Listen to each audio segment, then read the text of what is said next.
If you're an athlete, you know the greatest motivator of all is the fear of letting your teammates down. After all, a team is only as good as its weakest link. So you owe it to those wearing the same jersey as you to be your best every time you step on the field. That's why there's no vape in team.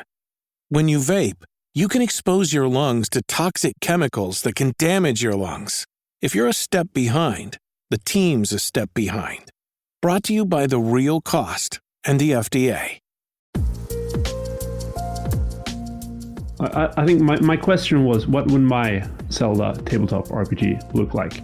I didn't particularly agree with the design choices in this game, but what would my game look like?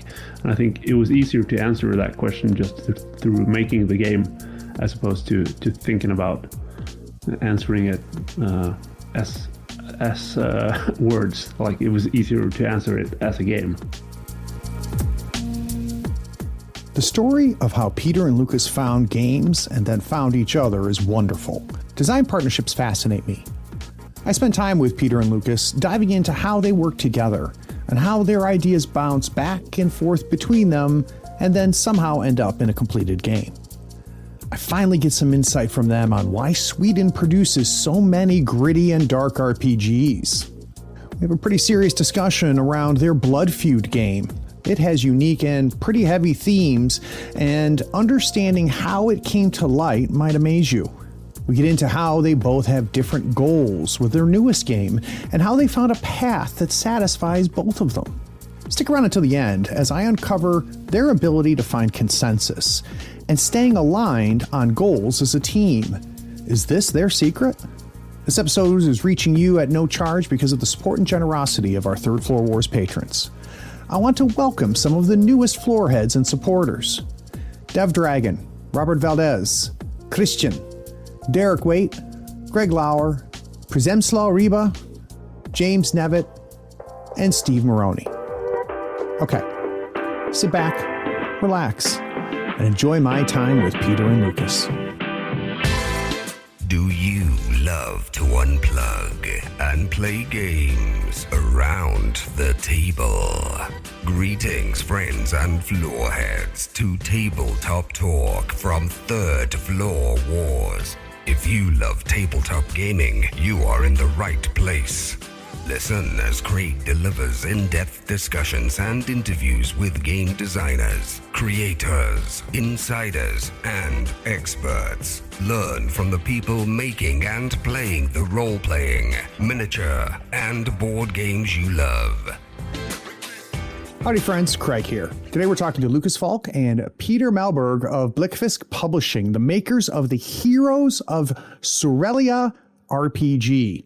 Bläckfisk Publishing is a Swedish collective of brainstormers, dreamers, and hard workers. They focus on developing tools for empathy, improvisation, and community, usually in the form of role-playing games. Now, Peter handles the administration and finances for Heroes and is one of the game's editors.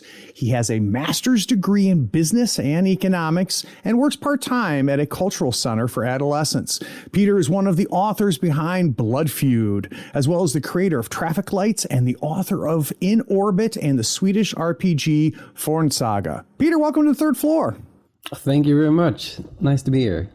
So Peter, we were talking in the green room beforehand that you guys have some familiarity with my show, which I appreciate. And so you know the first question, right? Which is, at some point you knew nothing about this hobby. You didn't know you could grab a sheet of paper, roll some dice, and become another person. And then it was put in front of you for the first time. So I'd like to go back there. Yeah. I think I've spent a lot of time playing video games and mostly computer games.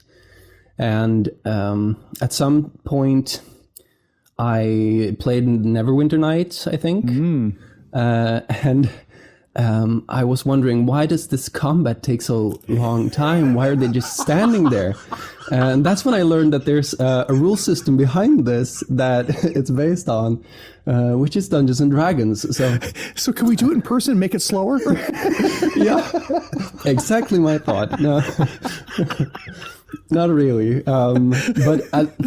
So there was always this urge to do stuff that you couldn't, choices that I wanted to make that weren't available. And also I have no patience for reading long dialogues, and that game is full of it. So when I learned that you can do this at a table with your friends, I thought that might be something that I like, because I'm also not very much a competitive person. So the collaborative aspects of it is also something that I really enjoy. So we tried out the Swedish old role-playing game Drakar och Demoner, which is now being rebooted by Freligan. So that's where I started. No kidding. Yeah. And how old were you at this point? Oh, good question. I think 15 or something like that. Oh, okay. So like in secondary school, but before university. And did you have, because you're younger than me, I can tell by looking at you, like where was the state of the hobby at that point, right? Were there a lot of people playing this? Was it kind of still underground and only the nerds did it in their basement and didn't tell their friends about it? Like what was the atmosphere when you first sat down and played?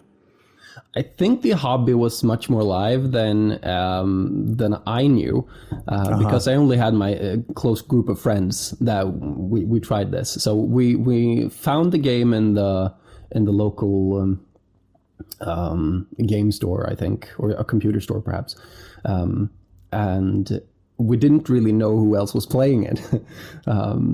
So I can't really tell, but I also grew up in a very small town, so that might have something to do with it as well. So when you first brought this to the table, you're 15 years old, you and your friends are there. Nobody has done this before? No, not at all. So what was that process like of you trying to figure out, really attempting a quote unquote game that really you had no template to work from?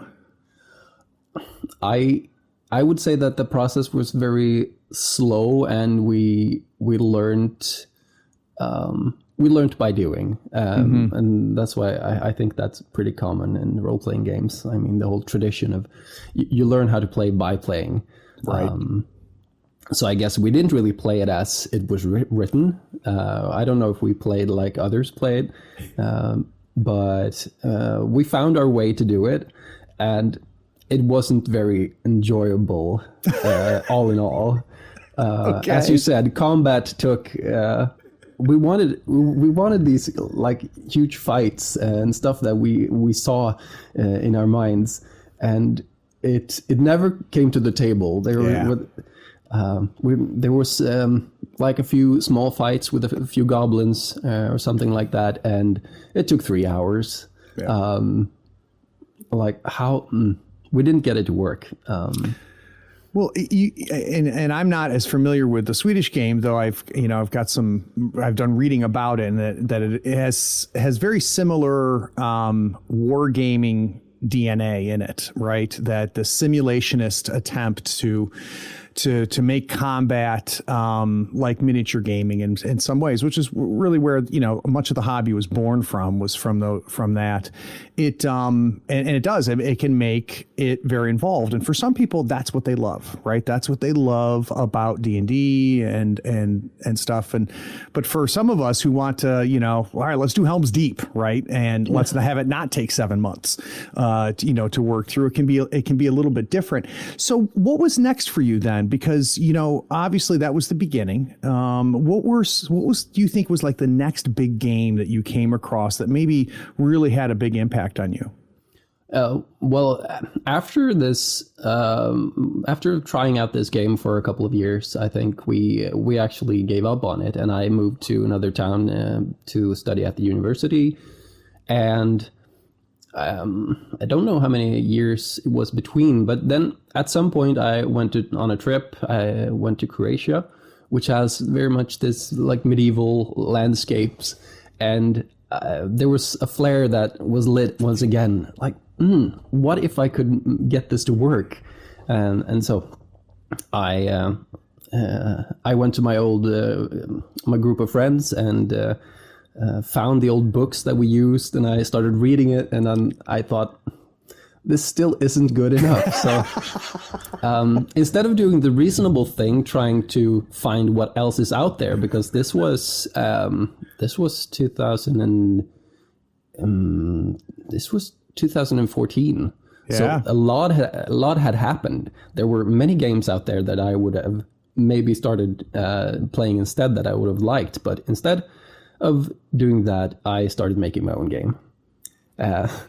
And was that just because you didn't know any better, or was that something that you'd always wanted to do? Because that's a huge jump. I think it was both. Okay. Because I think all players have this at some point when they play their games, and they find things that I don't like the way this works, or maybe if you could do that instead, like instead of rolling the damage and as a separate roll, you can maybe add it into another roll or to the first roll to hit or something like that. So I think people get these ideas how to improve the game, but what I did was to try to formulate it and make it into a thing at once. So I perhaps should have read more games to see what was out there and not start inventing the wheel all over again. Yeah. Because my first drafts were not particularly good. So let's pretend that I break into your house and I find some of those early drafts, right? And I start flipping through them, and then I compare it to some of the games that you've made more recently. What will I recognize? So even though you had no idea what you were doing then, I would imagine there's things I would see even in these awful early designs that have become yours, and I would see even in your more recent designs. That is a very good question. You get so blind by looking at the things that you do. So I'm not sure what things are still there, but I've always had this kind of love for the fantasy genre. So I think that is something that I come back to once in a while. I want to play these old like traditional games. But other than that, I mean, mechanically, how we play, the dynamics at the table, I don't think there is much left of it at all, actually. So what was the greatest wheel you reinvented? Is there something that you put together and you're like, oh, this is so good, and then you go to Free League site and buy something, and you're like, oh, shit, they did that 10 years ago. What's something that you designed on your own that turned out you'd seen elsewhere? Anything? I can't actually come to think of anything. Because there were so many things that I've tried to find solutions to that, so I can't really come to think of one at the top of my mind. So maybe another way to think of this then is there solutions you've seen in other games that you were just like, oh, that's good, that's a problem, and I've known that was a problem, and I now read this game by this person or this company and go, oh, they fixed it. What's a mechanic you've been excited by? Oh, okay. So if I put it like this, after I started making my own game, and then after that I started actually looking into other games, and then I saw these things that I've invented that was worse than the stuff that was already out there. But one of the things that I never think I will return back from is the player facing roles that the players are the only ones who roll. The GM doesn't. That and like failing forward has also been a very strong concept. So I think that is it was Dungeon World that that really got me into thinking that, it doesn't have to be like this. It can be something else. That's an adjustment, Peter, that I went through too, because I, being an old fart, I came from the secret GM and behind the screen, and he's rolling dice. Why is he rolling dice? And nobody knows what target numbers are and stuff like that. And when I came back to the hobby and realized that had been replaced by player-facing roles, and one of the biggest things that changed my mind was clocks from Apocalypse World and Blades in the Dark, where like my instinct was let's hide it, right, so they don't know how many segments it is and don't know how far along they are. But then I was like, no, I'm going to try it their way, and I put it out in front of them and realized, oh, that's where the tension's created, right? When they see it all, when they see the 2 hit rolls from the monster, or when the monster doesn't even roll, it's amazing and counterintuitive for an old dude like me. So you start messing around, you start making these games. At one point, did you feel something was baked or something was ready and you wanted to take it beyond just your table? You wanted to take it beyond just, you and your friends. When was the first time that you were like this? Someone else that I don't know yet might like this. Yeah, I maybe it was hubris, but I mean, you sit there and you read all these other games that you do, you find so many flaws in. Yeah. Or this is not what I would have done. And you don't even play the games, you only read them. So you don't actually know how it is adapted at the table, which is kind of a flaw of mine, because I don't play enough games. I read many games, but I don't play them.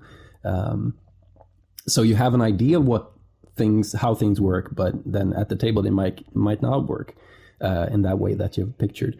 So anyway, I thought that I found some stuff that I wanted. I tried to puzzle them together into this game that is my first game, which is Forn Saga.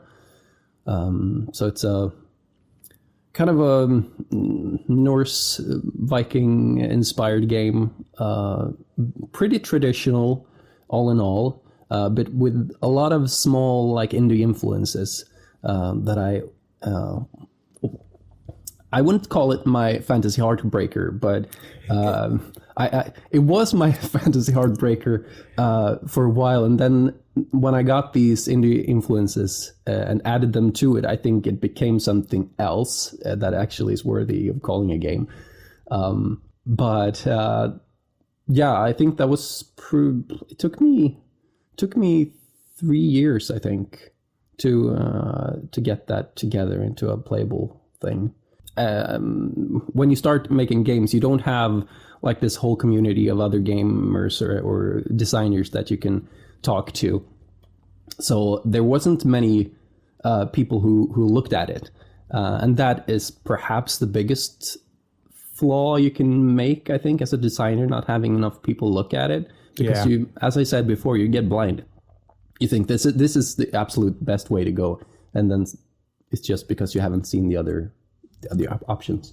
Yeah, it's interesting you say that, because one thing I keep hearing as I have these discussions is you really can't play test it when you're at the table, right? When you're there influencing the perception, you're explaining things between the lines, right? That I've been hearing that it's critical to have a play test process, and it doesn't have to be the entire process, but towards the end where you are blind and it is given to another table, and they, from just what is written, need to figure out what the hell is going on and play test and give feedback.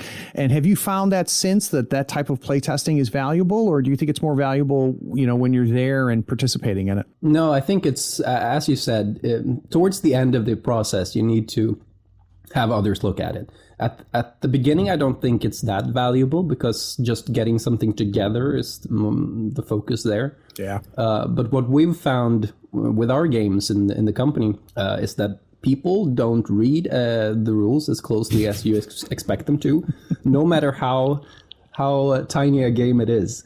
They miss things, and so it's very interesting to see what they actually get and what pieces are taken for granted and that they just skip. They think, it's that thing, I know how that works, and then they move on. But I think as you create more of these indie or storytelling games, or whatever you want to call them, the rules light, GM-less games that I'm pivoting towards now, they are so different in the dynamics, how they work. So people, I think, tend to read them more closely than traditional games. Traditional games, people know how traditional games work. So they, what's the AC? And then they look for, that's the target number. That must be what the AC is. And then they just assume how it all hangs, how it fits. I can't remember if it was Mike Mason or Robert D. Laws that said this to me, but he's like, Craig, the best way to hide a rule is to put it in the book. And it's very true. Very, very true. So let's pivot here. Lucas is the creator of Heroes of Cerulea. Am I pronouncing that right, Lucas? Absolutely. Okay, good. And oversees the game's layout. He has a background in information design and peer-to-peer learning. He's the author of the Swedish RPG, and I'm going to massacre this. So this one I'm going to ask you to pronounce for me. How do we pronounce that? It's in Swedish. It's Vindskäl. We're working on English translation. It's going to be Wind Soul, so that's going to be easier to Well, I was close in my head, so my Swedish is getting better. And co-author of the RPGs Godtail and Thespian. So, Lucas, welcome to the third floor. Thank you for having it.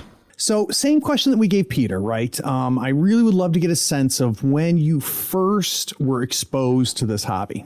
So as a caveat, Peter and I didn't really get to know each other before we started the company. And so we didn't grow up close to each other. We didn't hang out. And barely like each other. That's the thing. We really like each other. But the interesting thing is that you could pretty much just copy paste the story. But in my case, no kidding. I was really heavily invested in fantasy literature and video games. And then I found Baldur's Gate. So perhaps I was a little bit earlier than Peter with Neverwinter Nights, but the same general concept. And I really enjoyed that game. And there was someone at my school that also really enjoyed that game. We didn't really hang out, but somehow we learned that we were the only ones liking that game at our school. So we started talking to each other, and we had both heard that there was some sort of tabletop version of that game. So we wanted to try it out. We got our hands on Drakar och Demoner, and we brought together a couple of friends, had one session, if I remember correctly. I was the GM, and there was some sort of tavern brawl, and we never played again because no one else had fun, and I loved it. So what was the difference then? So why did you love it and it just didn't click with anybody else? Do you have a sense of that? I have no idea, actually. One of the other guys I started playing regularly with as an adult, so he found his way back. But I have no idea. Perhaps it was sort of my idea to play in the first place, and I sort of had to convince them to play with me. And I think I had this idea that it would be fun, and they probably had the idea that maybe it wouldn't. So maybe that caused them to, now we've done it. Now we don't have to do it again. So let's put on some old man glasses though, right? So now you are much older, you're far more seasoned in the hobby. This is years, maybe decades later. And when you think about young Lucas at that table for the first time doing this, where were the seeds of the love? So what happened when you were preparing for that game and running that game for the first time that really made it clear to you now as an adult why we're here talking this many years later? I think this is going to be a boring interview because I'm going to say the same things that Peter said. But I think the thing that really stuck out to me was other video games, computer games have all these limitations, and reading books, the narrative is set. You can't really affect it.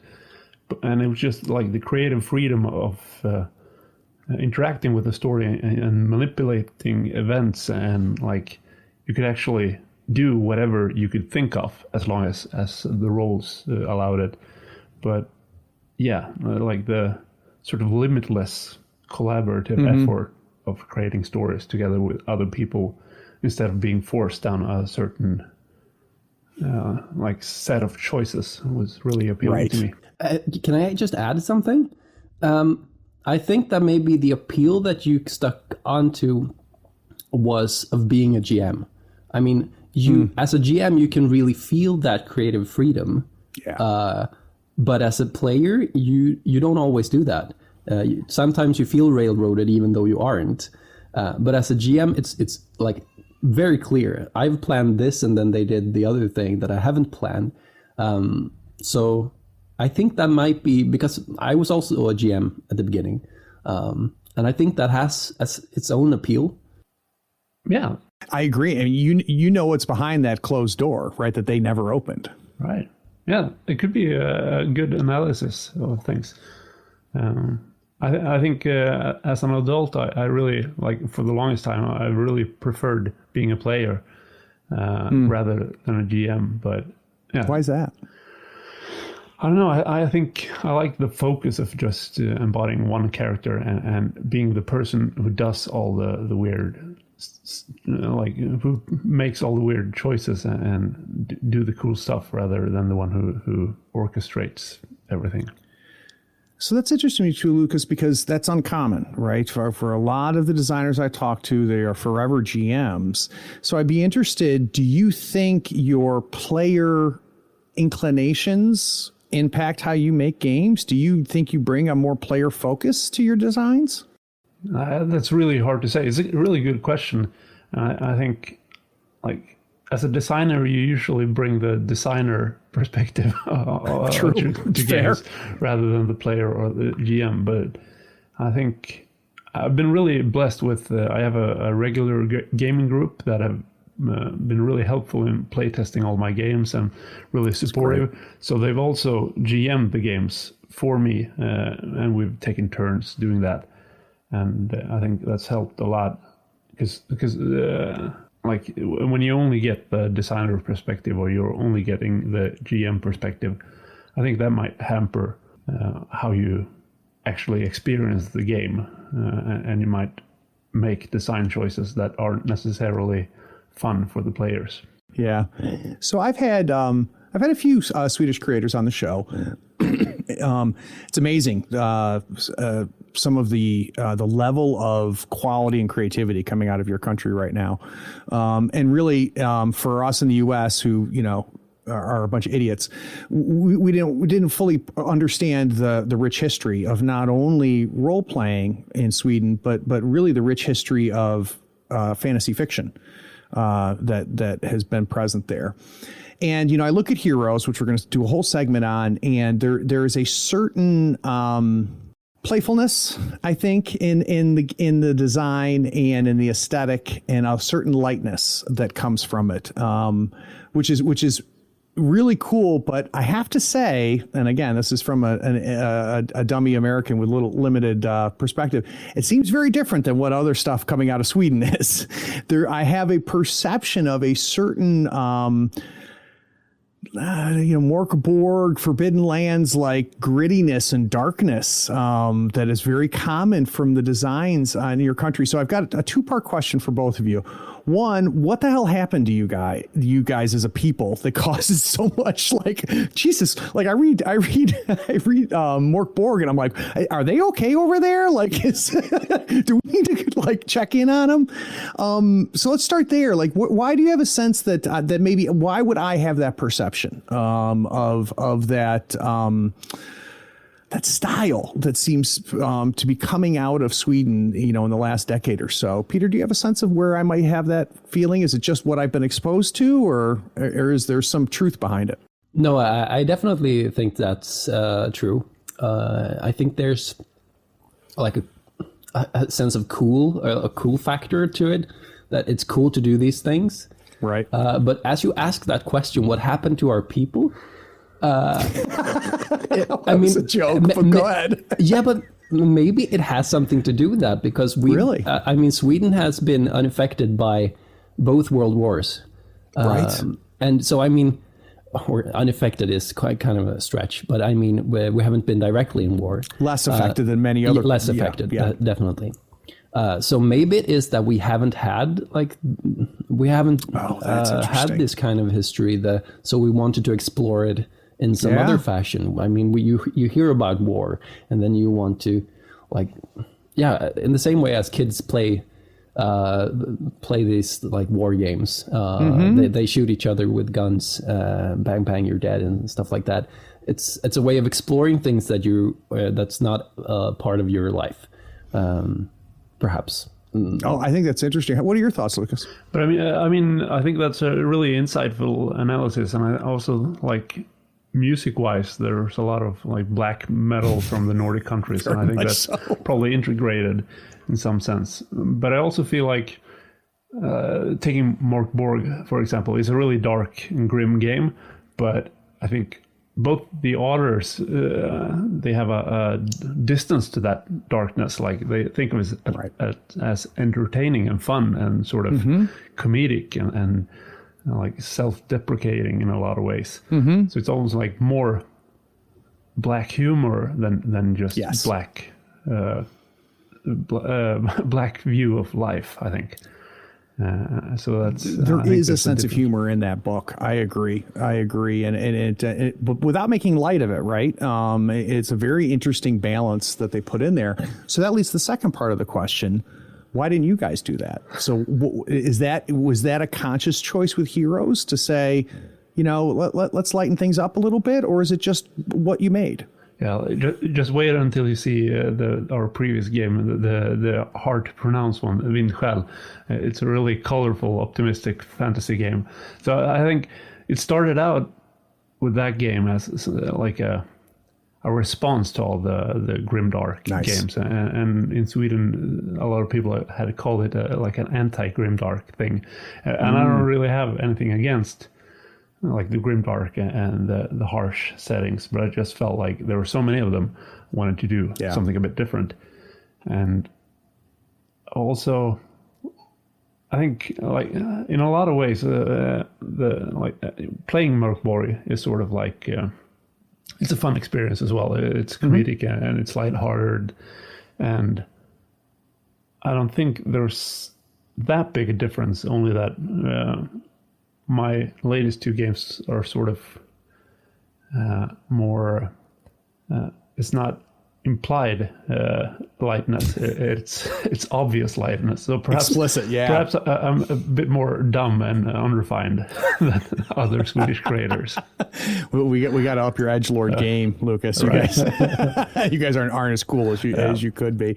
So, guys, the Insider Inside series is my opportunity to sit down with designers, developers, artists, writers, and creators and learn how they approach their work. I try to understand their process, inspiration, and methods for crafting their creations. So we're going to take a quick break. When we get back from this break, we're going to focus on one of Peter's games. We're going to talk about Blood Feud. We'll be right back.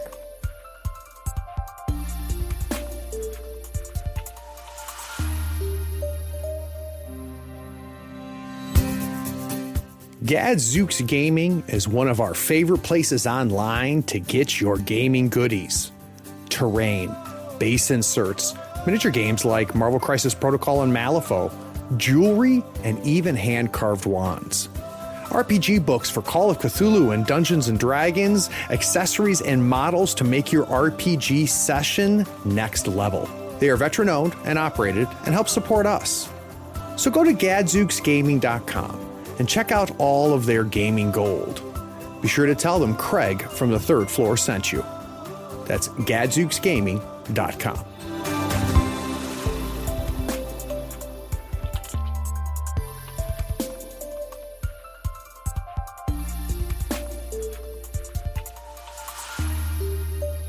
So listeners, when you get a chance, obviously scroll down, you're going to get a link to their site. You're going to be probably as surprised as I was at the number of games that this company has already been putting together. But one of the ones that really jumped out to me and I wanted to talk about before we get into Heroes is Blood Feud. So let me give you the little blurb I found. Blood Feud is a game about toxic masculinity, certain common attitudes and behaviors among men that cause great harm to them and to others around them. This is a game about people being nasty to each other and about figuring out why. It's also a game about Vikings of pre-Christian Scandinavia, about honor and blood feuds, courage and brutality, corruption and consequences. Above all, it is a game about what it means to be a man in such a world and what the consequences are on the communities that they live in. So, Peter, you just pick something real light subject matter, right? And say, I'm now going to we're make a back in game. the harsh Swedish. Wow. Like so I saw the art for it and I click on it on the website and I start reading this. I'm like, holy shit, like this is a game. And I haven't even read the game yet. So, I guess I want to start, at the beginning, like I always do, but more importantly, I want to get a sense.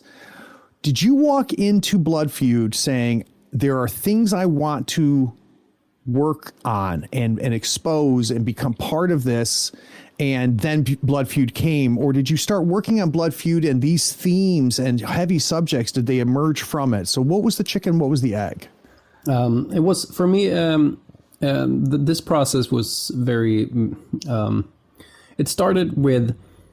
It started back with Fornsaga, which is my Viking game, my traditional Viking game, and when I got some distance to it, I thought that there are still themes that I want to explore in this game that this game doesn't do very well, and then because during the process of doing that game, I came into contact with the game Sagas of the Icelanders, which is a Powered by the Apocalypse game, and that has a very, very interesting division between male and female moves. So women have to kind of adapt or to approach situations in another way than men. And I thought that is something that I want to explore. But I still think Powered by the Apocalypse is kind of a clunky system for the kind of gameplay I want. So I was first trying to figure out, can we make some kind of outside belonging version of this? Yeah. And then I was also thinking that I'm a man. Can I do this game alone? And I realized that I couldn't. I needed someone else. And then I had a friend who's called Amos Passion, and they are kind of heavily involved in the queer gaming community in Sweden. So I thought that would be a perfect person to have on this project. So I contacted them, and when I pitched the idea, they said that, oh, this is very much like an idea that I've had before. Get out. So I want to make a game that is about like toxic masculinity, on the male role. They were talking about perhaps making it into a book or something, or like more fiction thing, but they were very much coming from the angle that they wanted to take these themes and do something with them. That wasn't my approach, but both our approaches kind of they mixed together very well. So they had this whole queer perspective and lots of experience and knowledge that I didn't have. So I mean, I couldn't have done this game without them. Definitely so. So anyway, we started like trying to see if we could get this thing to work. And at one point, Amos said that, well, I want to do a completely different system. Let's just scrap all the things that we've been talking about before and start anew. What is it that we want to explore? What kind of moves are the players supposed to do? And that's when we kind of defined the seven moves, which is, well, it's basically toxic male behavior, kind of adapted to this setting. Right. So you can share someone's bed, or you can give someone a gift, and that all these moves are things that affect the power dynamics in the society, or how others look at you as a man. And you can praise people, talk well about them, or you can talk well about yourself, boasting. You can insult other people, and all these things. When these moves trigger, we wanted to have like the power shift. So like in the manner of the belonging outside belonging system, we took tokens. And so if I insult you and you don't stand up for yourself, I take your honor, I take your token. And so it becomes very visual what happens. And as we play tested this later on, we found that it incentivizes exactly the right behavior that we want, and it people start doing crazy shit that that they wouldn't definitely have no reason to, other than these small tokens. And the only things that you can, the only thing that you can use the tokens for are standing up for yourself and like escalating in conflicts. You actually don't need the tokens at all for playing the game. You can play like a nice guy, but then you can't stand up for yourself if people like start stomping on you. So it was all very interesting and kind of the a light bulb moment when we sat down with a group of pretty young queer people, and they just ignored the whole token economy at all, and just had a nice time together. And we thought that we have something here that, like, if you focus on these tokens and you're being an asshole to people for no reason, just to have these tokens, people won't have a good time. But you can. There's nothing that says that you can just like ignore it. So, but I think like in the same rounds of playtest, there was a group of they called themselves radical feminists, and they wanted to try out the game, and they started acting so terribly towards each other that you pretty much had to pause the game. They were like, "No kidding. What are we even doing against each other? Let's not play this anymore." So it's really interesting. Like you could approach the game with like as a nice person, but even if you are a nice person that are aware of the things, the allure of the tokens sometimes becomes too much, even though you know it's not like decent behavior. So, Peter, let's take a step back for a second. You know, you and Amos are talking about, you know, some of the goals, right? Some themes that you wanted to explore, some elements that you struggled with maybe in your other game, or that you felt were underdeveloped in the other game or understated. Seeing just this huge spectrum of how people have played the game, how do you measure whether you were successful or not? Or maybe did the goals change over time? Does this game accomplish what you thought it would, or where you hoped it would, or did the target move? Actually, I think this was one of the projects where we were very lucky from the get-go, and we didn't have to move the target or rework the rules very much. So as I've tried to develop a few other games between these games, and I've always like fell on some idea that, well, I think that this would be an important thing when I designed it, and then when we got it to the table, it wasn't working in the way I thought it would.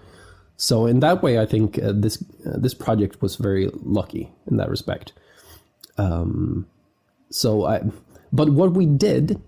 What we did was, when we got some kind of very clear results, for example, when we saw these playtests yielded results that people started acting differently, that's when we thought that this is where we have something. So that's where we took a new grip on the whole process and scaled off all the other things that wasn't important for that thing. Right. And then we started to redevelop the game around this thing that we thought was working. So I think the whole dynamic during the game hasn't really changed at all.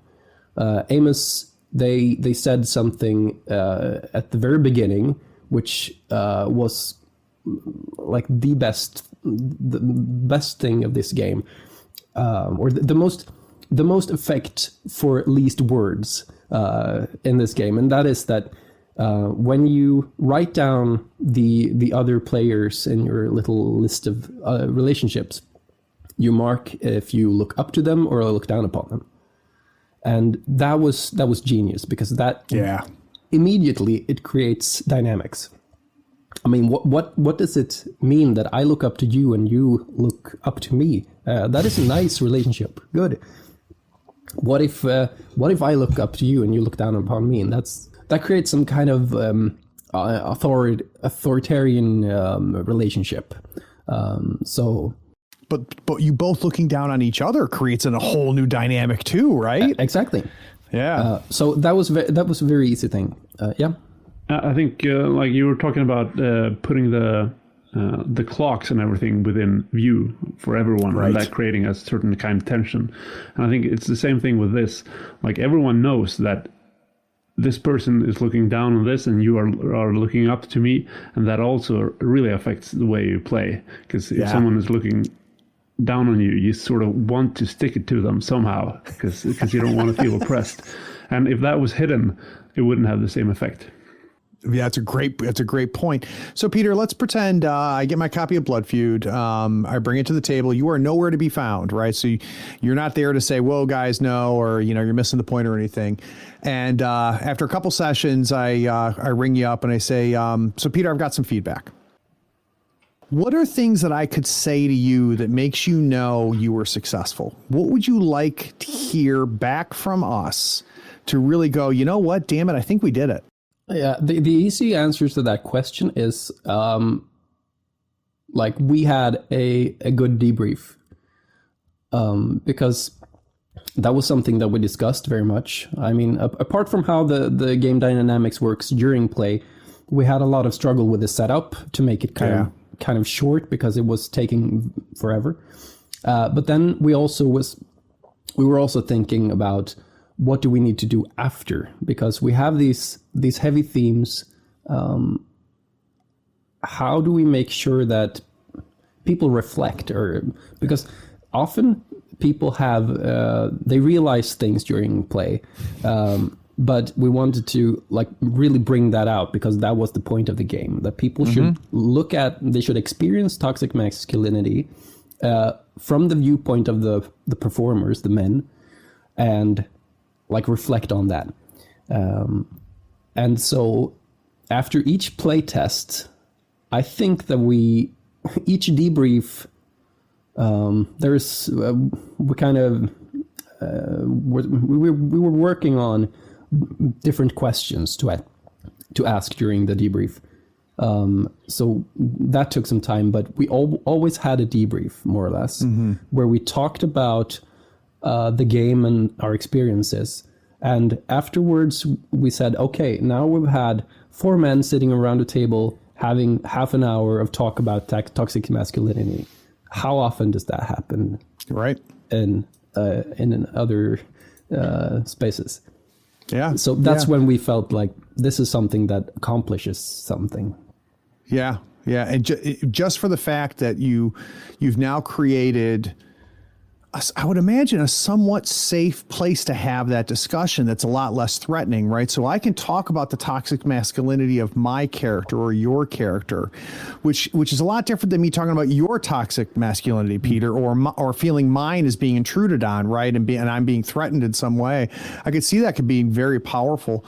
So Lucas, you're far more of an outsider for Blood Feud, and I'd be really interested, as somebody who was, not sitting at the table with Peter and Amos, every minute that this was being worked on. What was your digestion of this game? So do you remember the first time you came across it and what impact it had on you? I think Peter pitched it to me at a convention. We were in a convention booth.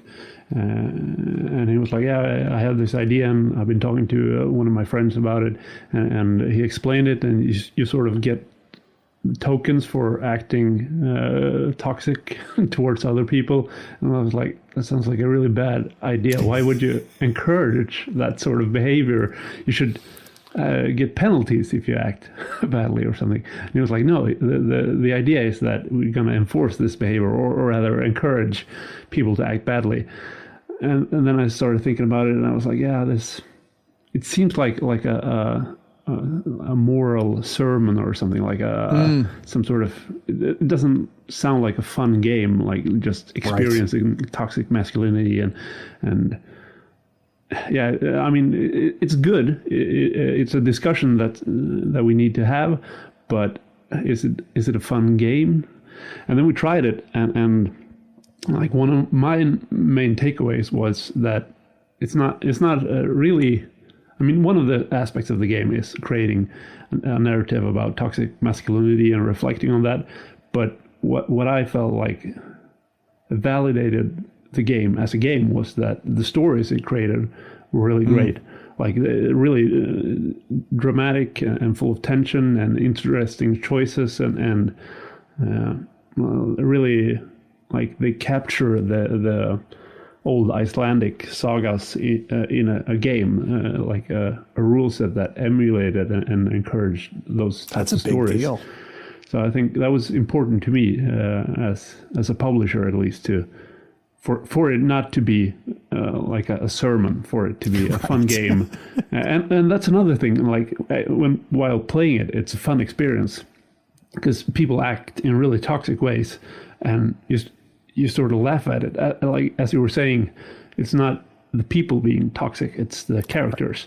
So you can sort of laugh at, this is a really stupid decision, but I have to defend my honor, and like the absurd choices you make in order to just keep your tokens or get new tokens. So I think it has been a common criticism about the game by people who haven't played the game, that it sounds boring and it sounds like, why would I want to play this? And I think my main takeaway was it was really fun, like literally fun to play, and it created great stories. Plus, like the themes and the discussions and the reflection was really great too. I remember at one playtest, was a bunch of new people who hadn't really met. We put together like a game designer convention, like a really small group of people, and we playtested the game.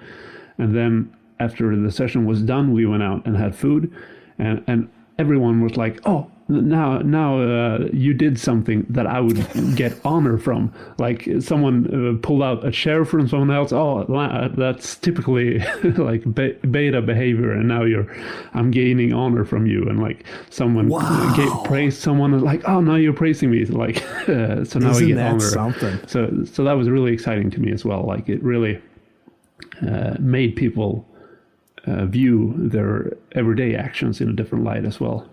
Peter, when people hear the phrase toxic masculinity, there's going to be a huge variance on what that means to them, right?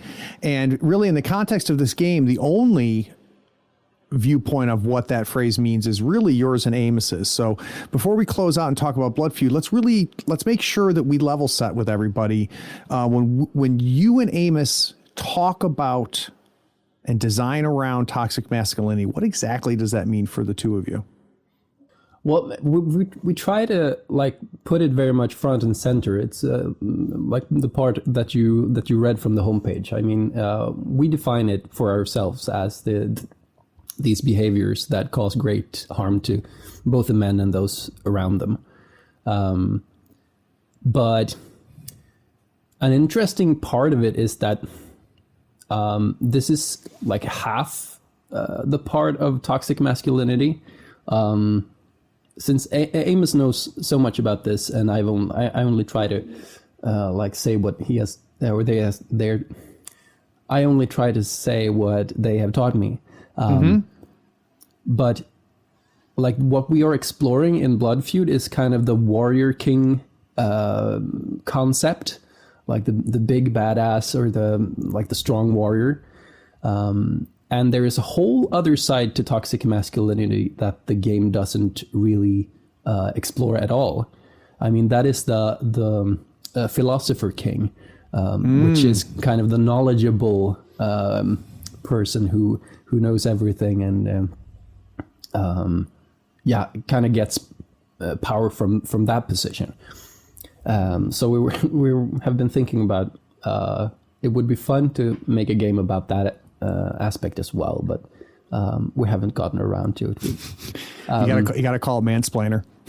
Yeah, exactly, exactly. That I mean, that's the game.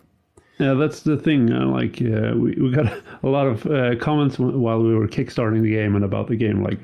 The only reason we're making this game is because we've failed as men and we hate all men and everything manly. And I mean, I don't think any of us has general hatred for manliness or anything like that. So the game is not criticizing men for some of the manly stuff. Like there are a lot of good traditionally manly aspects and things that are considered manly that are really helpful towards others, like protecting and supporting and some nurturing qualities as well that are God forbid, considered to be male. But I think the thing about toxic masculinity for us designing and publishing the game is that the harmful aspects of masculinity, the ones who aren't doing really good for anything, for anyone, like it's harming both the person that's being toxic and the person that's being the receiver of toxic behavior. So I think that's a key point, right? Is that it, sometimes it's put in the context of, what men are doing to others, and that is an aspect of it, right? But the other big aspect of it is the destruction that's happening internally by those perpetrating these traits, right? That it eats away and creates some very dangerous places for people to go. And the only other thing I'll throw in there too is, I got to figure out how to phrase this. There is no faster way to tell me, Craig Shipman, you are insecure about your quote unquote masculinity than start talking about beta and alpha and using those types of terminologies and say, you're just a beta and you're not a real man. And what about masculine roles and things like that? And it just, I'm lucky that I have I've obtained through a lot of work and being blessed with, the people that have surrounded me. They're like, I can feel comfortable talking about this stuff because there's a certain level of security that I've obtained by sheer luck that allows me to, and the only other example I have that is when we talk about, sexuality, right? Like I made a decision very early on and it wasn't a conscious decision. I'm straight, right? That's what I'm into. And so talking about being gay or being queer, it in no way makes me defensive or concerned or anything because I'm lucky, I know, but I find that when I have or encounter those conversations where people are afraid of it and see it as a threat and things like that, I'm like, you got some shit to work through, either you need to figure out what the hell's going on with yourself, or maybe you're not what you thought you were and you're fighting something that you need to reconcile. Peter, I interrupted you. You were going to say something on the tail end of Lucas's before my sermon. I can't remember it now. But, sorry. No, but that was a really good addition. I got lost. Well, I guess what made me think of that, Peter, is, the comments that I would guarantee were going to happen during the Kickstarter, right? Where this would be attacked. And it's one of those things that when I would imagine for me, I can't speak for you guys, but for me, I would see that and go, you don't realize what you're revealing by being so concerned about us making this game. I don't think you are saying what you think you're saying, and I don't think you realize what you're saying about yourself in that process. And I'd be curious to know whether you felt the same way as the arrows started being shot. Yeah. It was definitely very early on. We got kind of attacked from all places. I'm sure. because those who don't like these things at all, they were kind of, oh, this game doesn't exist. And they, well, baselessly just attacking it because they didn't want it to exist. Right. But then it was the other team, so our allies, so to speak, that are really fond of these questions and these topics. They were also very inquisitive. Like, why are two men doing this game? So we had to defend it from both angles. We had to explain what it was to make the allies understand that we're on the good side. I'm making air quotes, so that they would they would understand that where we were coming from. So we had to make an FAQ where we explained that we are not two men doing this game, or like we are based in the queer community, and then it was the other team who just said, well, toxic masculinity.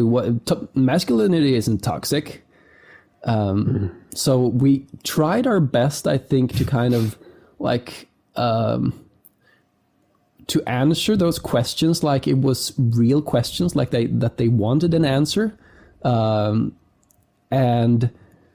it kind of just fueled the fire, I think, because they were mad that we weren't offended by the questions, and it was kind of a good PR thing because it was our first international game, and people didn't know about us, and then we had people coming from all places. Just wanting to hear about the game, so we were pleased. So one of the things that we learned while marketing it is that if you put into a Facebook ad that you want to show it to people who are interested in like equality and things like that, it markets it to people who comment on equality posts, and it's not necessarily people who are interested in equality. But coming back to what you were saying about security and being in a position of privilege, I think for Peter and I, we could just shrug our shoulders at like the criticism and the comments and the quite terrible things that people were saying about us, because we could just say that, that's not true. So that's a weird thing of you to say. And some things were true. I actually eat a lot of soy products, but which I got to hear a lot from people recommending me to not eat as much soy, and I think I like edamame. But then I don't want to speak for anyone else, but I feel like if we hadn't been like Peter and I, we're tall white males with beards or mustaches and straight, very very, very cis, like, and stereotypical male in a lot of ways. So it's really easy for us to shrug our shoulders at getting criticism. But I think had someone else published this game that perhaps weren't in such a privileged position, it could be a really terrible experience getting all this hate and criticism and just vitriol from people.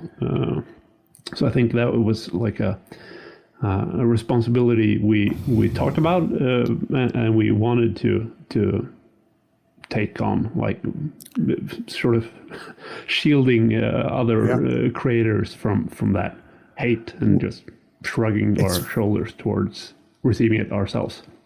It's fascinating you say that, Lucas, because one of the things that I'm learning in this process, this multi-year journey I've made, talking to creators, you're 100% right, because as I've talked to more creators that come from, more traditionally marginalized communities, it is unbelievable the difference in how they are criticized versus the three of us, right? Yeah. And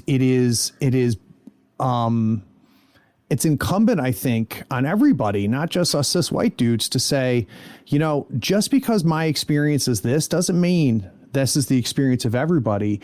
And someone criticizing my work and criticizing another work from somebody who has come from a different history than mine, using the same words, hits different.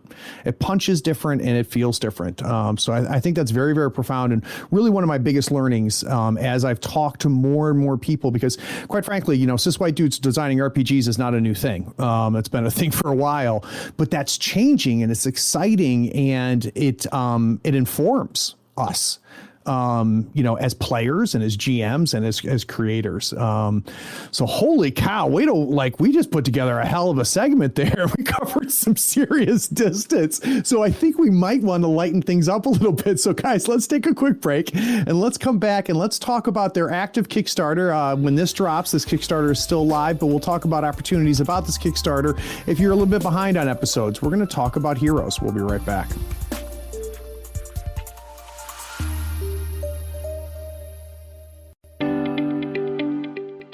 This is the part of many podcasts where someone comes on, interrupts the show, and explains that you should consider paying for the content that you're listening to right now for free. That pitchman explains by giving $1 or more a month, you not only support the show, but you allow the show to grow and improve. Here on the third floor, we refuse to interrupt your episode of Tabletop Talk with such time-wasting pleas. We pledge never to run a spot asking you to go to patreon.com and give $1 or more a month, because supporting content creators keeps the content coming. Even if there is a link in the show's description, and there is, we don't ask you to click it and become a patron. We don't waste time rambling about the benefits like early access to episodes, getting episodes without ad breaks like this, or even getting a chance to play in one of Craig's RPG sessions. Anyway, enjoy this episode knowing Tabletop Talk, despite being supported by its patrons, won't engage in such blatant appeals for support.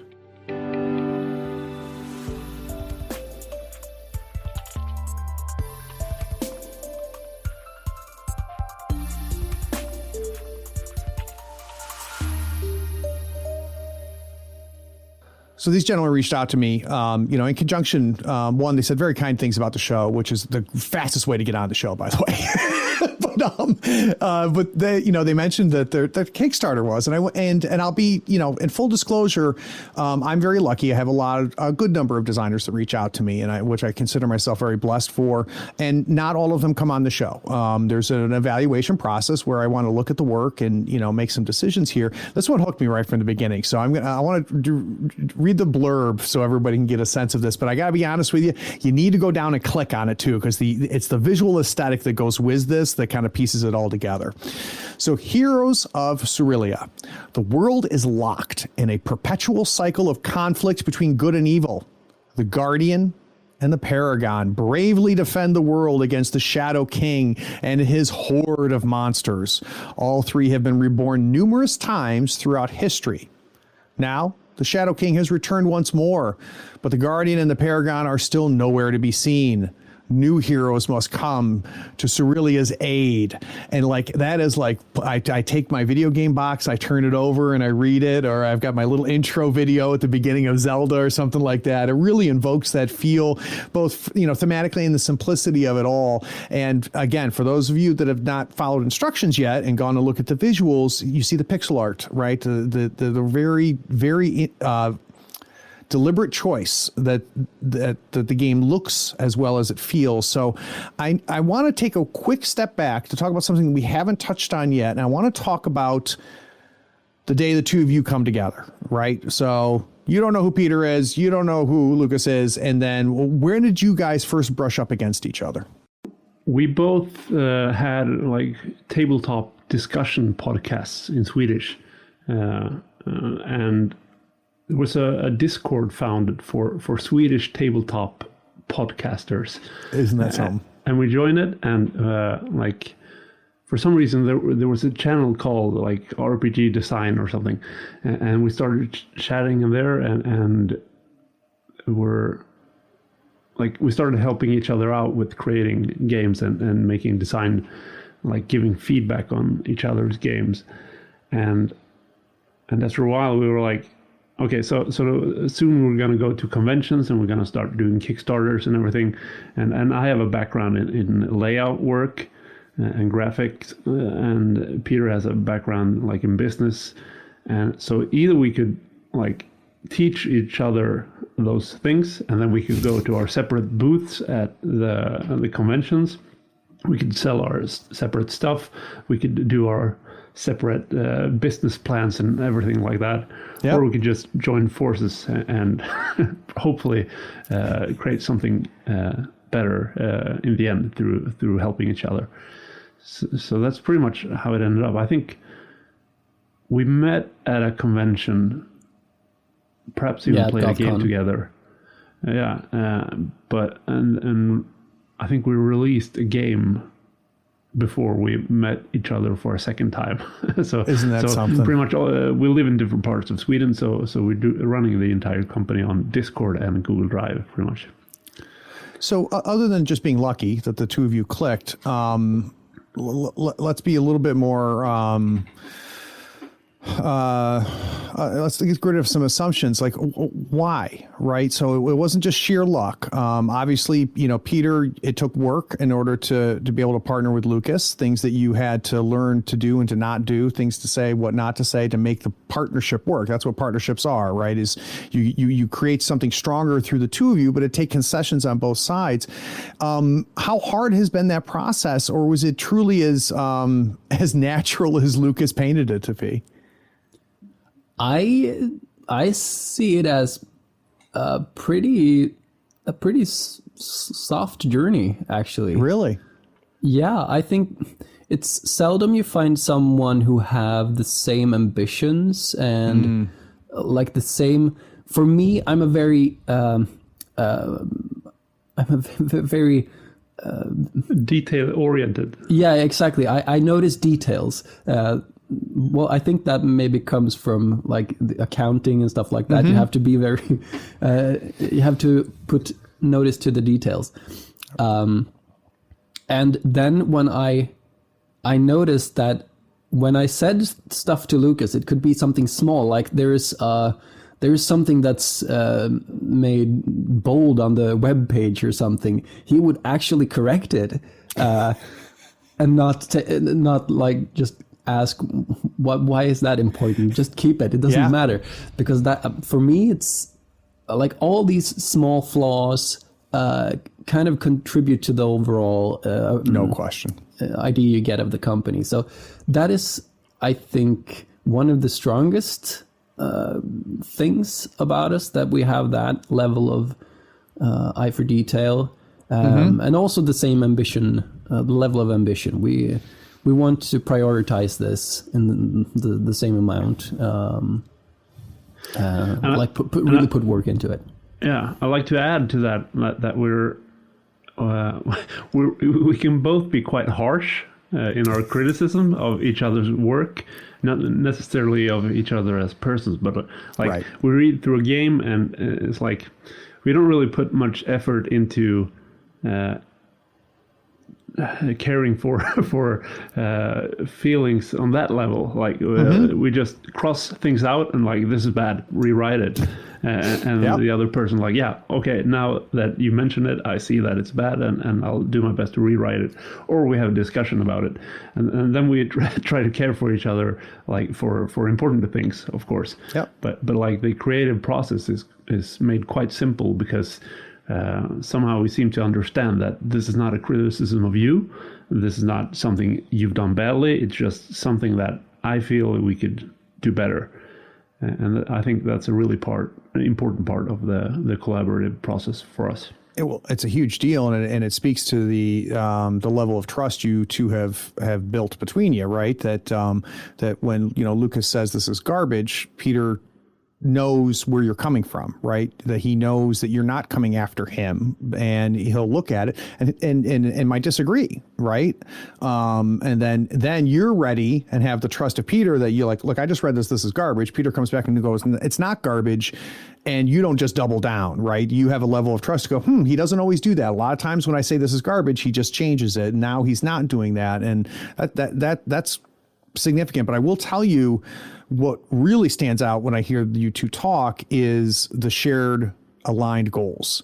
Because boy, oh boy, you go through and you look at every band that broke up, every partnership that fell apart, and that is always what it comes down to, is one party wanted this and the other party wanted that. And when they stopped wanting the same thing, it all crumbles.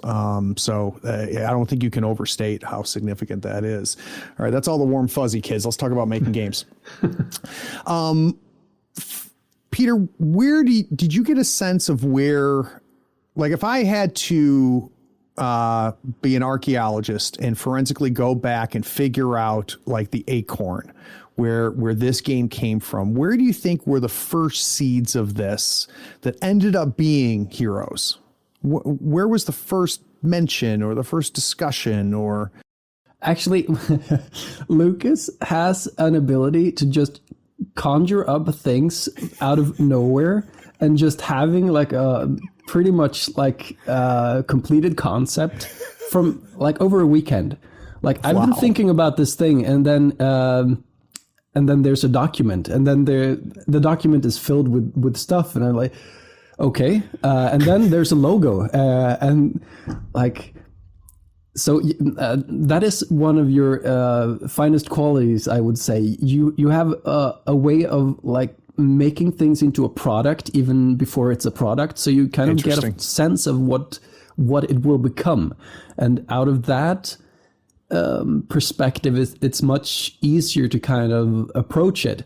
So okay, so this is a small game about video games or that kind of. Narrative. Well, it creates a lighthouse, right, Peter, that you can navigate around. Yeah, absolutely. But I would say this is one of the games that just popped up. I don't know where it came from. Right. So Peter just sees this thing. Go ahead. Yeah, but I see lots of similarities from the other games. So, right. But I think that is one of the interests that we don't talk very much about, like the video games and computer games. We both play them separately, but we don't talk about them very much. Interesting. So I think that was something that came into your mind by yourself. So from Peter's perspective, this thing just got thrown up into a Google Doc and put in front of him, and he's like, holy shit, like, wow, okay. But that's not how it was for you, right? Because it's been my experience, Lucas, with people that operate that way, that it was long before a word was typed or a pencil hit a piece of paper, things were brewing and like languishing and swimming around in the back of your brain for a period of time. Is that what happened here, where you just had this thing kind of sitting in the warmer and waiting for the yeast to rise? Or did it truly just like, I woke up and I was like, holy crap, and I'm just going to write all this down? Like, what happened? I think actually it's more of the for like the latter part. Peter sort of has the right idea about it. I found a fan-made Zelda tabletop RPG game that I was reading through, and I'm a big fan of the Zelda games. And like all things are subjective, and you can find so many different aspects of something. And I just read through this game and I was like, this is not how I would design a Zelda game at all. And I wasn't personally offended. I was just personally challenged. Like, what would my Zelda game look like? And I was like, there wouldn't be like that much simulation, that many stats. I would just have like the main Triforce stats, and you would make a roll. And then, I made this other game that you could probably use that system. And then it was like, and you would have items and dungeons. And then I just put it into a document, and there it was, I think. So it was like a weekend project, or perhaps even a day project, from conception to the quick start we later published, with some refinements, I think. But Lucas, I'm trying to... So I get that, right? I understand what you're saying there, but there's a lot of potential underlying drives that are doing that, right? And that's what I want to try to understand. Like, is it, this is fine, but I could do better, and I want to prove to myself I can do better? Or this is fine, I don't want to play your game, but I want to play a game like this, just not the one you made, so I'm going to make the game so I can play it? Or is it, this is a question, I don't like your answer, I'm going to give you mine. Do you understand what I'm saying? Like, there's a lot of different ways you can get to where you got to, and I'm not getting a clear sense of which one it was, or if it was all three or neither of them. And I think mostly just curiosity. Like, it's easier to... I think my question was, what would my Zelda tabletop RPG look like? I didn't particularly agree with the design choices in this game, but what would my game look like? And I think it was easier to answer that question just through making the game, as opposed to thinking about answering it as words. Like, it was easier to answer it as a game. Why, just attack him on Twitter. That's what I do. Yeah, but I really want to underline, I don't have anything against, like, no, differing it wasn't visions. your game, right? Yeah, it wasn't your answer, right? Yeah. Which again is not saying that their game was bad, but like, no. You know, one of my favorite things, and this was Robin D. Laws, you know, I said, you know, Robin, how do you handle criticisms? And he goes, it's easy. I just tell them it's not their game. This game's not for you, right? And that's okay. It's okay to make a game that's not for everybody. And it's okay to read a game and go, yeah, this is not really my thing. And like, we can just move on in life and, you know, and do things. So you, Peter, you get this explosion document that's got all of this stuff that is surprisingly baked from a concept standpoint, right? And Lucas, I would imagine you're excited to get Peter's feedback on it. What happens next after Peter's had a chance to digest this? Like, do you guys call each other and talk through it? Is it like, what happens after that? Or what did happen after that, I guess?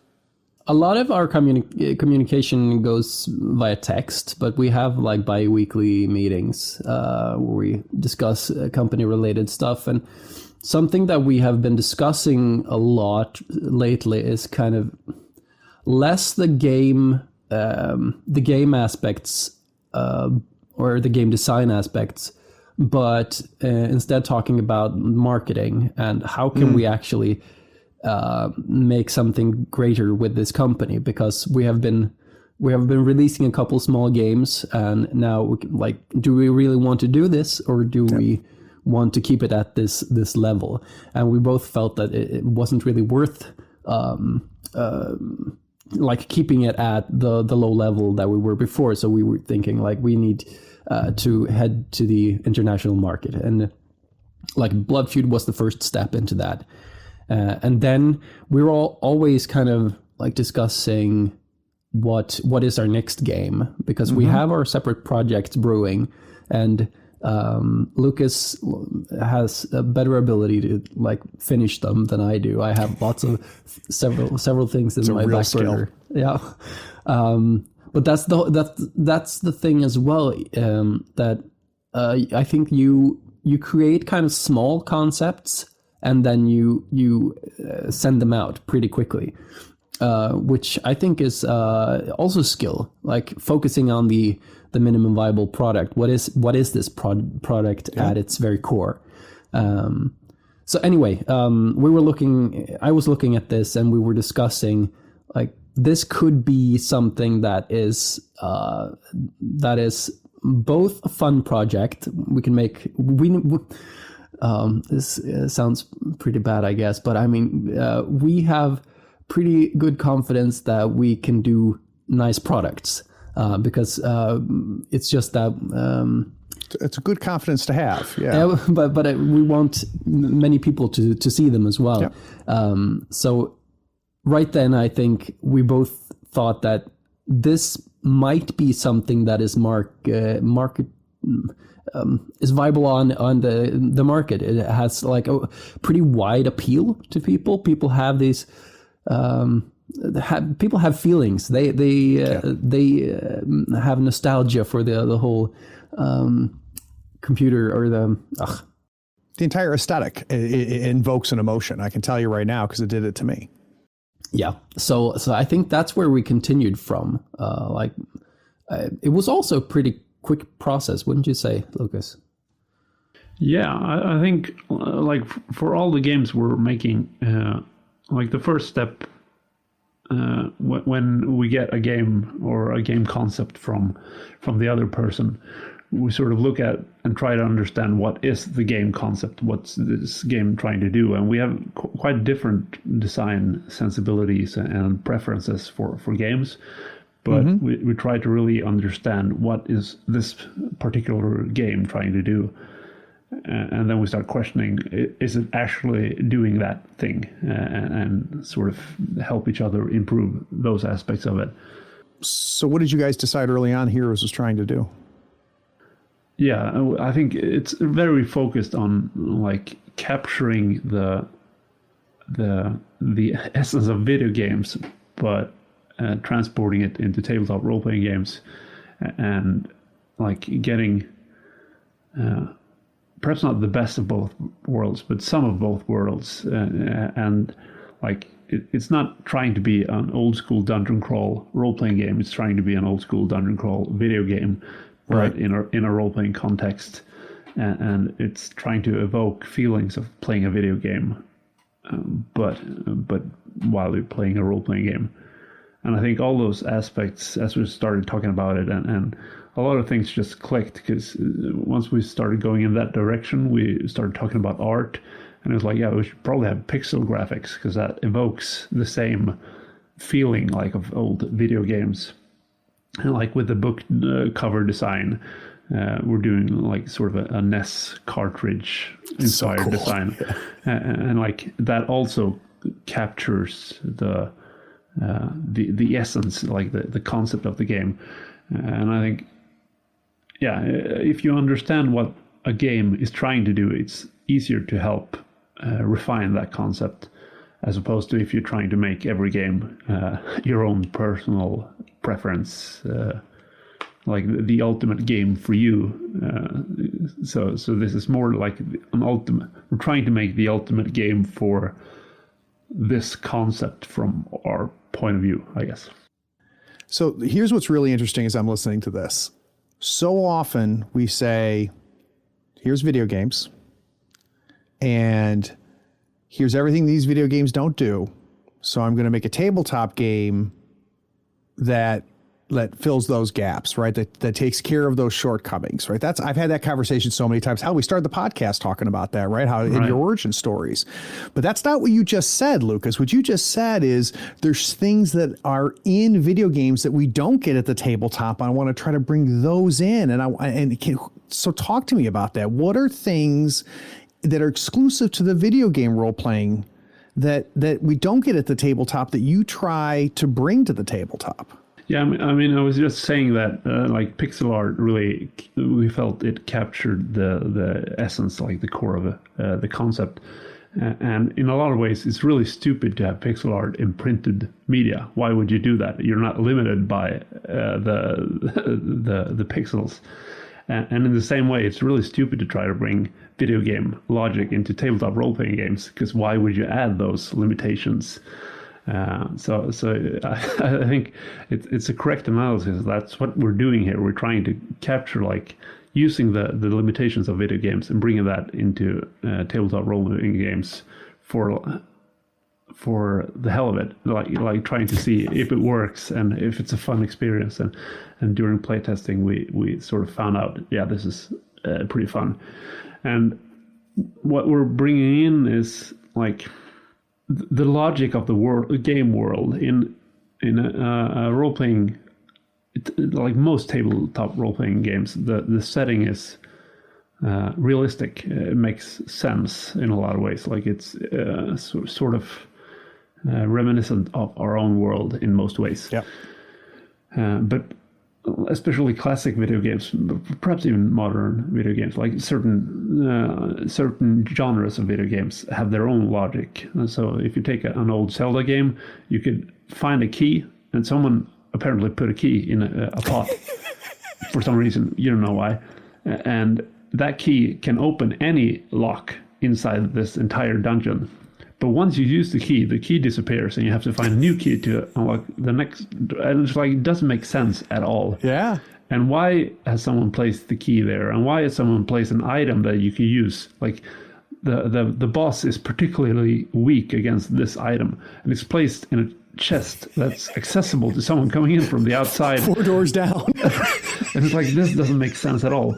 But in a video game, it does, because the challenge is like figuring out how to progress through the dungeon and solving puzzles and figuring out secrets. And it's a fun experience in a video game. So why wouldn't it be a fun experience in a tabletop role-playing game as well? And I think it allows you to design dungeons in a different way, and it designs you to explore dungeons in a different way and interact with puzzles in a different way, because you could like take more liberties as a dungeon designer if it doesn't really have to make sense for the person to build it that way. And also, like, I think in a lot of ways the limitations facilitate a peculiar experience that's not other role-playing games, and that's sort of what validates this game, that it's just doing something a bit different. Peter, as part of the process of working on this game, have you figured out why you like video games so much? Has been having to deconstruct this to the degree you've had to revealed, like, oh, maybe, you know what, that's why I freaking love video games so much. Have you learned something about your love of video games in the process of making this tabletop game? I don't think so, actually. I don't have a history of playing like Nintendo games. I had a Sega when I was young. So you were that kid. Yeah, I was that kid. So it was Sonic for me. And then I joined my friends at their homes where they played Super Mario, and I thought, oh, this was what I should have gotten. Anyway, but I have actually no nostalgia towards the Zelda games. I have never played them. I think I've tried to play some emulator or something in the last decade of my life, but well, hopefully not the last, but the most recent. Sorry. That might be correctly for. But I don't know why I said that. I'm sorry. Anyway, I didn't. If you play those games now, I don't really see the appeal. But anyway, they don't hold up. I can tell you that right now. No, that was my feeling as well. But anyway, when Lucas pitched this to me and he said that, well, and NPCs, they only want to talk about one thing. And you can't get them to talk about something else. They just steer it back to the thing that they want to talk about. And I thought that is a setting that is so hilarious. And that is kind of like what's fun for me. It's to create these fun moments that are specific to the setting and the group that we're having. So we've been discussing this pretty recently, and we've figured out that we don't see the same appeal in this game. Interesting. I very much see this, like, I don't know if it's college humor or some of these other shows that they've made, like episodes where they look at the absurdity of video game logics, like MMOs and stuff like that. And that is kind of the thing that I want to explore. I want to explore, what does this video game world look like for these small pixel characters? So I would describe my characters having like my name floating above my head, and so I don't see the world at all from the perspective of my character. I see it as you would see it on a video game screen. And to me, that is what is so liberating, that this could tell completely new narratives that I haven't explored in other role-playing games. It's so funny that you said about, going back and playing it. And I don't know if this, Lucas, you and I think share more of a nostalgia than maybe Peter does on this. But and it immediately made me think, so had you 3 years ago, have you said to me, hey, Craig, was Gauntlet a good game? I'd be like Gauntlet's my goddamn childhood. So yeah, not only is it's a great game, and the hours and the quarters that I spent on Gauntlet, well, I had a chance to play it again like a year ago, and it's a terrible game. Like, it's awful. It's a bad game, but like my memories of it are so distinct, and I forget like how much like evolved, right? So now what I want from games is much different than when I was, warrior needs food. And I would imagine, it'd be the same thing for like Zelda and stuff like that. Like we have a forgiveness when you and I go back and play Zelda that the game doesn't deserve to get from Peter, because Peter wasn't, he's not there. Am I making any sense? And it creates an interesting perspective for the two of you, doesn't it? Yeah, I think absolutely. Like nostalgia colors your memories and stuff, and even if you go back to it, you're still not impartial to the game. But maybe I am caught up in nostalgia. But I went back and played the first Zelda game a while ago, and I thought it was great. Fell in love all over again. I thought, like, wow, this is great. It should be like, why aren't there more Zelda games like this? And like seeing the different paths the game could explore. And I went back to the Super Nintendo one, and I thought it was really great as well. And I played through most of them while like finishing up the details of this game. And I think personally, maybe I'm just. Maybe it's Stockholm syndrome, or maybe it's nostalgia, but I think they hold up in a lot of sense. That's cool. That's cool. And it's funny because, and that could be a whole podcast episode, right? Is why do they hold up for Lucas, but they don't hold up for Craig, even though we have similar, fondness for it. So I want to go back to the partnership here. So we talked about Google Docs crossing things out. This is dumb. Fix it and stuff like that. With you two having such unique perspectives on this game, I want to talk about fights that each of you fought and won, right? So can each of you, and I'll start with you, Peter, was there an instance where either Lucas was going in a direction you're like, yeah, no, and I'm not going to, I'm going to fight for this? Or was there a situation you can think of where you were going in a direction and Lucas cut you off and, that you fought to keep it? Am I making sense? Yes, you're making sense. I'm thinking about what examples I could talk about, because these events happen. There are several times where we have different viewpoints about stuff, but that's what I think is so liberating, that I'm not very good at being careful with my words. I kind of just write what I think. And then people get angry, and then there's no discussion. But Lucas doesn't do that. He is very forgiving in that sense. So he actually, when I say something that he doesn't understand, he tries to really understand what is it I mean. Why do I say that? Why doesn't we see this thing in the same way? And I think there are many. Oftentimes we kind of. We find some kind of consensus, like these parts were all on the same page with, and then we have maybe some other parts that we haven't really decided on yet, or that we still think differently about.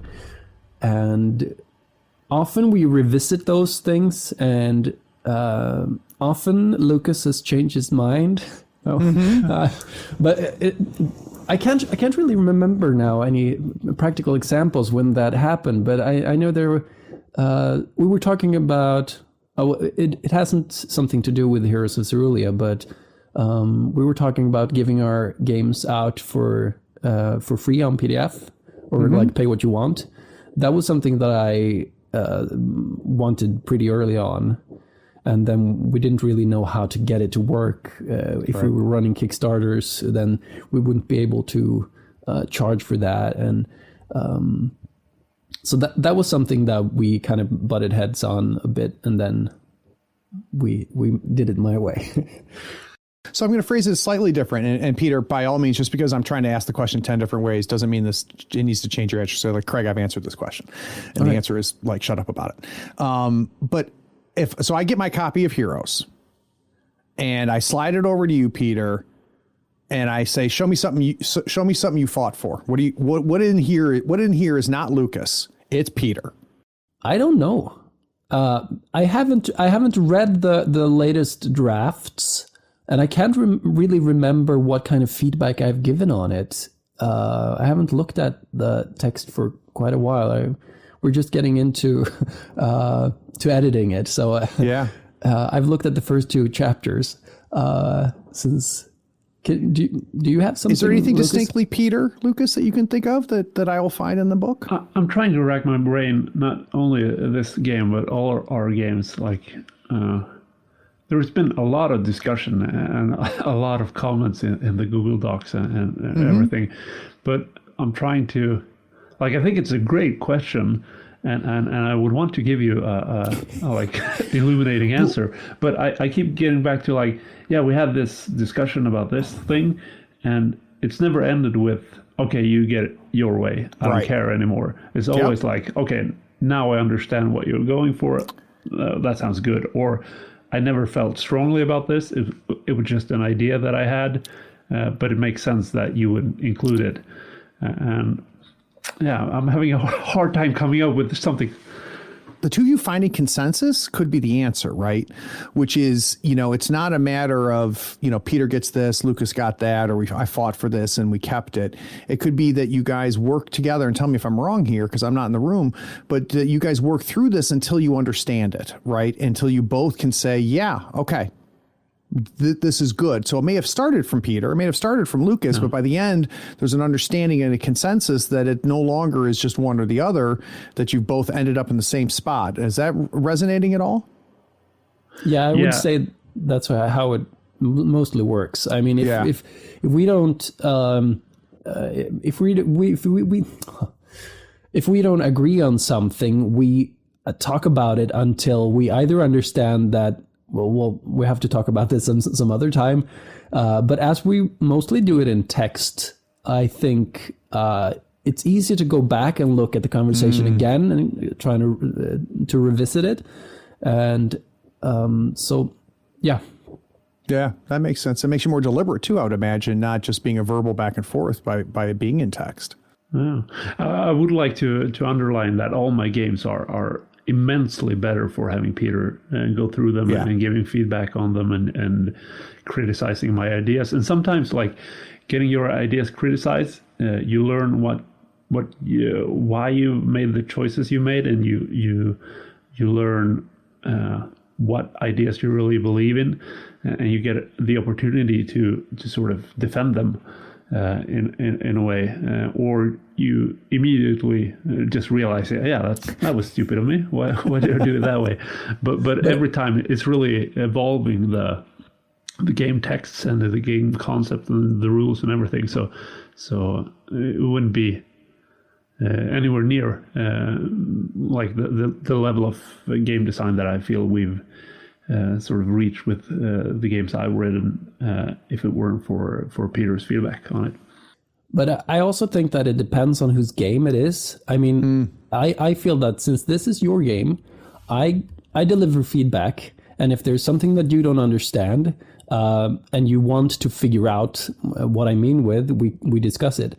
But then often it's kind of a, I give you this and you do what you want with it. If you think that this feedback is valid, often you do, and you change the things that I've proposed. But often it's like, okay, but that's not the kind of game I want to make. So I'm going to keep it this way, and this is why. Yeah, but the process is sort of like we send each other a document, and then the other person goes through it and like adds stuff or removes stuff or switches positions or write comments, and then the other person goes in and like everything they agree with, they just approve in the document. And everything they don't agree with, it starts a discussion. So it's never like, even though we're offering it like, this is your game, do with it whatever you like. It's sort of, we never just like, yeah, that's not a good idea, delete. If it's not a good idea, it's always a discussion. That's cool. And if it is a good idea, then it's just accepted, I think. But I mean, that's you. I mean, you want to discuss these things. Another person might have just clicked delete on that comment. Correct. And then just say, well, this is my game. You can say what you want. But that is also the kind of dynamic that I think is so favorable in this partnership. You guys are very lucky. Yeah.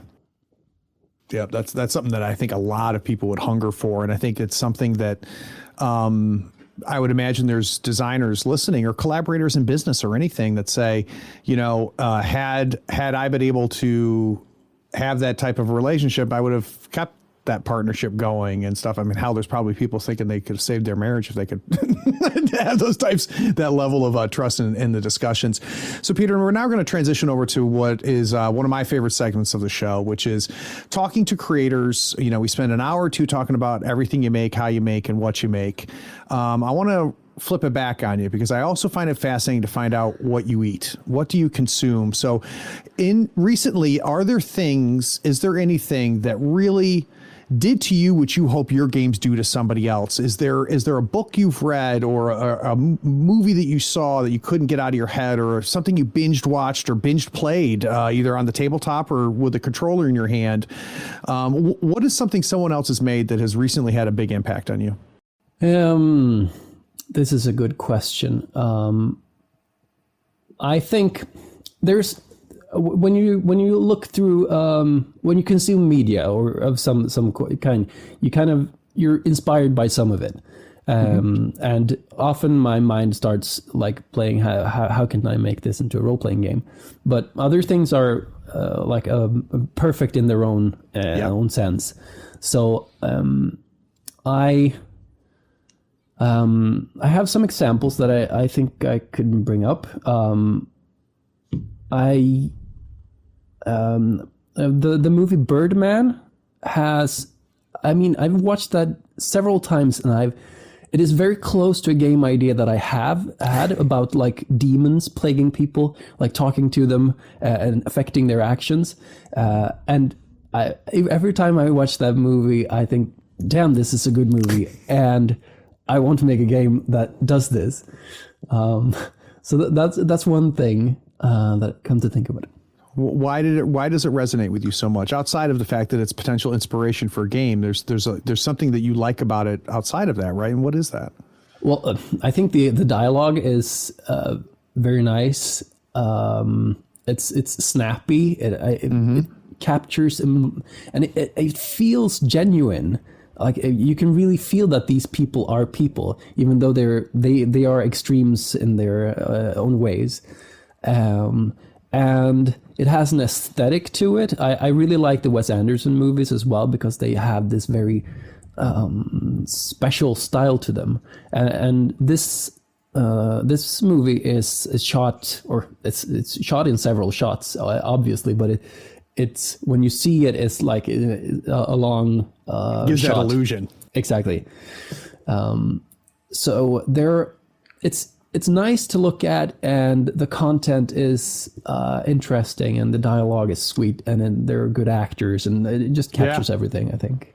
That's very, very cool. How about for you, Lucas? What is something that you just look at and go, man, I love that? I was really enthralled with the movie Everything Everywhere All at Once. Oh my God, I still haven't seen it. Oh my God, I need to see it. Yeah, I'm not going to go into details. Don't, please, but I will tell you that everybody I've ever talked to whose opinion matters to me is like, Craig, this was really, really good. So without spoilers, why? Why is it that it, like, everybody I talk to that I care about is like, dude. Yeah, like Peter was saying, it's something authentic about it. Like it feels like it's not compromising with anything. Like it's pretty low budget, but it still feels like they haven't made compromises in order for it to bring in a mainstream audience, and it doesn't really feel like they've compromised. Like the limitations of the budget has created more interesting art rather than having a big Hollywood budget. And also, like, the story and everything, it just resonated with me. And I love these movies that when you watch them, you sort of, it's just a movie, but you leave with an enlightened feeling within you, like you figure something out or you resolve something really important. And there are a couple of those movies which really feel like, it feels like the soul feels really light and vibrant after watching it, and I have a hard time pinpointing what it is. But some movies just really, it feels like you figure out the meaning of life, and you can die happy. And it's just a movie, but it was a pretty cool movie. Well, yeah, I mean, and it's, you know, it's that impact, right? That makes us do all of this, right? And I really feel like for me and my limited creations that I do, you know, with podcasting and live streaming and stuff like that, like something that drives me is like, I've been given that feeling so many times, and I know how powerful that feeling is of going, ooh, I like this. That like I want to deliver that a little bit, you know. And is that a drive for you at all, Peter and Lucas, as far as creation? Is that desire to give back, or the hubris to say I'm good enough that I could give give that same feeling that someone gave me? I think my day job, I'm working with a non-profit organization that's like sponsored by the government in order to help people invest in their hobbies and learn, meet new people and exchange perspective.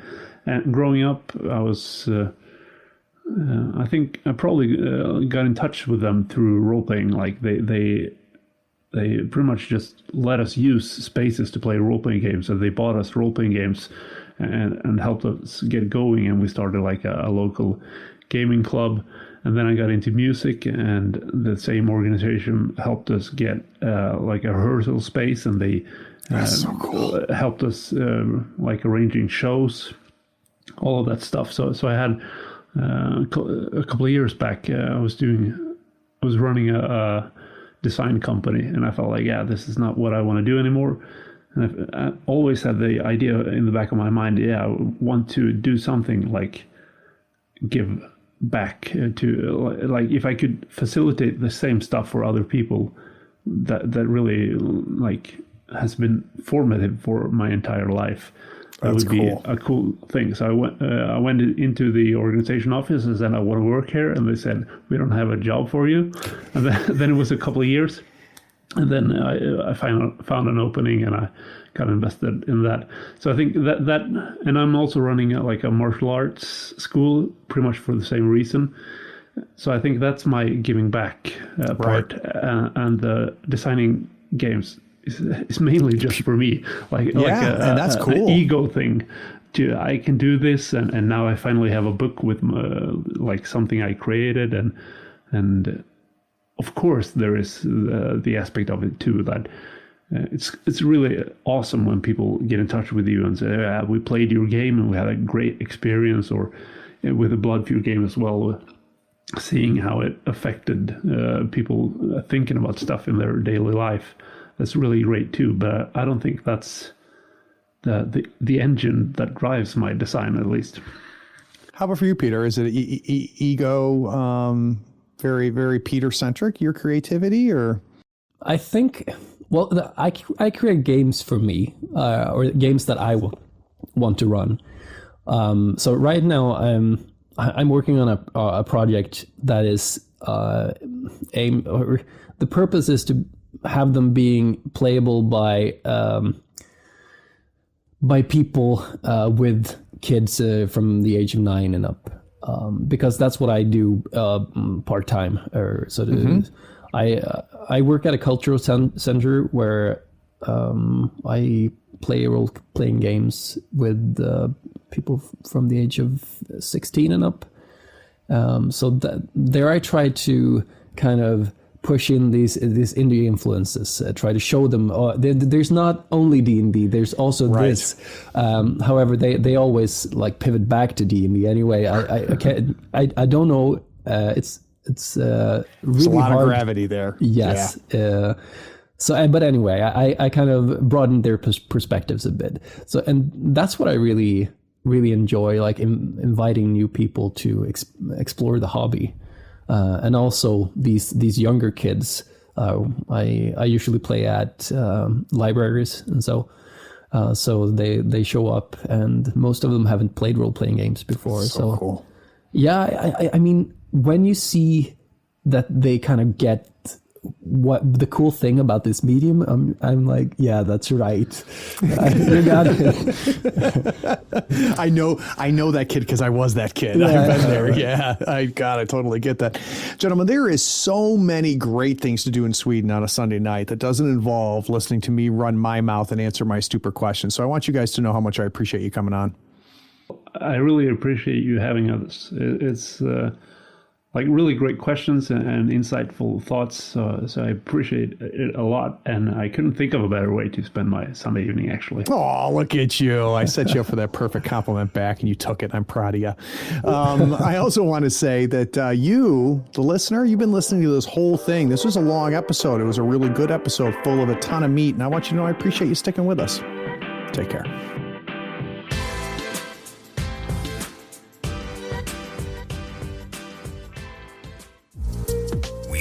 Enjoyed this episode. Subscribe to Tabletop Talk and share it with your friends. Check out our content on YouTube and Twitch. Follow us on Twitter and Facebook and stay updated on everything coming from Third Floor. All the links are in the show notes. Take care, floorheads.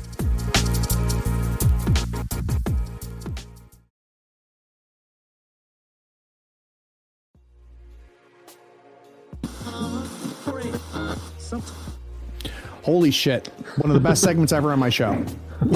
Thank you kindly. Yeah, it was really interesting. Yeah, I think it was really good.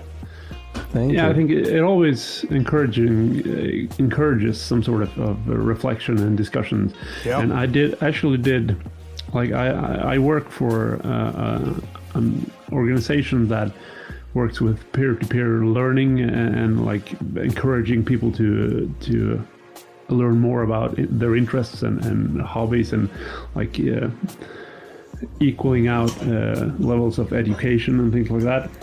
And I was on a trip with the board members the other week, and they were like, yeah, this role-playing stuff that you're working with and encouraging people to do and that our organization is heavily invested in, all of us are like 70 years old. We don't know what it is. And we're on the board. So could you explain it to us? And I was like, it's probably better if I show you. And I didn't have time to prepare or anything, but I brought out Blood Feud, and we played a session with like 70-year-old hunters and like dog people and bird watchers and everything. Yeah. We never heard of role-playing games, and they went all in on the toxic stuff, and we had like a 1-hour debrief discussion with them, and it was great. And they were like, yeah, this is a great thing for us to be working with, because that's a big deal with all the creativity and like the discussions and everything. So yeah, that was we take the hobby for granted to a certain degree. So I've had an opportunity a few times to expose the hobby to people that really had no touchstone to work from, right? They didn't even know what D&D was, never connected with it on Stranger Things or something like that. And, they come out of it and you forget, right? Because to a certain degree, we're used to the hobby, and when you see someone brush up against it for the first time and the impact it can have, it's pretty incredible. All right, so we're going to talk about Heroes. I'll bring us back.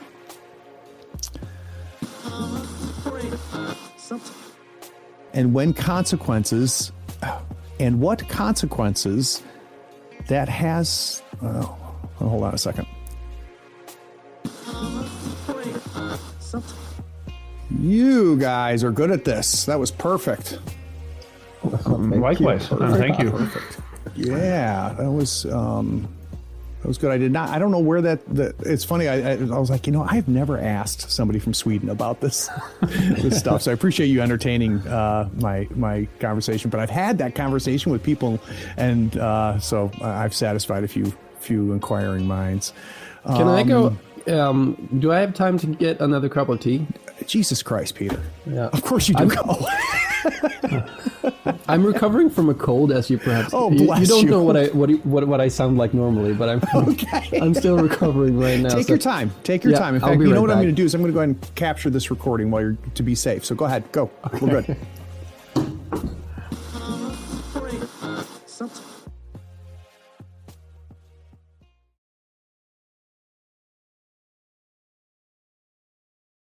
Oh, hey. Are you still here?